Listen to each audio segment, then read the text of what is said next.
Najua ndio. Nilijua kutokana na mtu anayetranslate video zangu Somalia anaitwa Farhan. waan ogahay in Soomaalidu ii taqaano basodiir waxaan ku ogaaday wiil turjuma muuqaaladayda oo la yiraahdo Farhan Diraac Sawaaxiliga ayuu af Soomaali u turjumaa translate video ya Kiswahili kwenda kwa Kisomali. Basodiir ma ogtahay in taageerayaal badan aad ku leedahay Soomaaliya? Hiyo na tunajua sana kama Soomaali wanatupenda wanatusupport sana. waan ogahay in Soomaaliya aad looga jecel yahay oo ayna taageeraan sababtoo ah haddii dadka dalalka Andariska nahay sida Soomaaliya ay ka heleen madadaaladeena haddii aanu nahay reer Tansaaniya taa waxaanu u aragnaa isku duubni xoogan kutoka Tanzania Dar es Salaam huo ni umoja mkubwa sana. Ma taqaana gabdhaha lagu magacaabo Idil iyo Istaahil?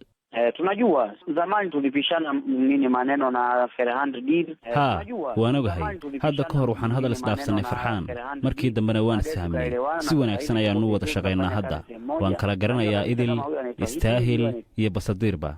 Najua kabisa kama huyu anaitwa Idil huyu anaitwa hivi anaitwa Basodiir tunajua. Khilaafkaas aad sheegtay ee idinka dhaxeeyay ma noo sheegi kartaa waxa uu ku saabsanaa?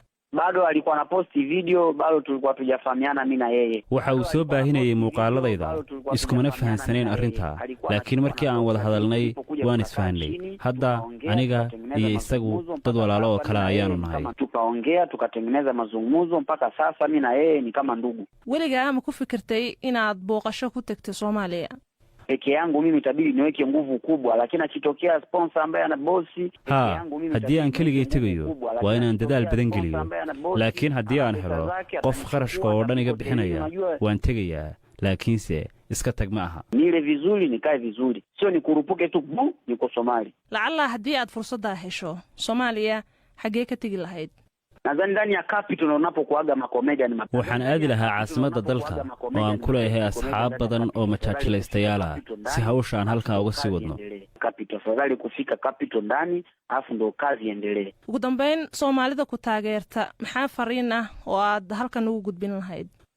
Ya kwa Soomaali wananisupport nitasema kwanza shukran alhamdulillah na Soomaalida ay taageerta marka hore waxaan leeyahay waad ku mahadsantihiin taageeradiina Soomaaliya waan imaan doonaa hadduu alleedmo halka ka sii wada taageeradiina ii soo duceeya insha Allah haddii aan helo qof geeyo Soomaaliya waan iman doonaa waniombe Mungu insha Allah akitokezea mwekezaji mzuri bosi mzuri nitakuja Soomaali.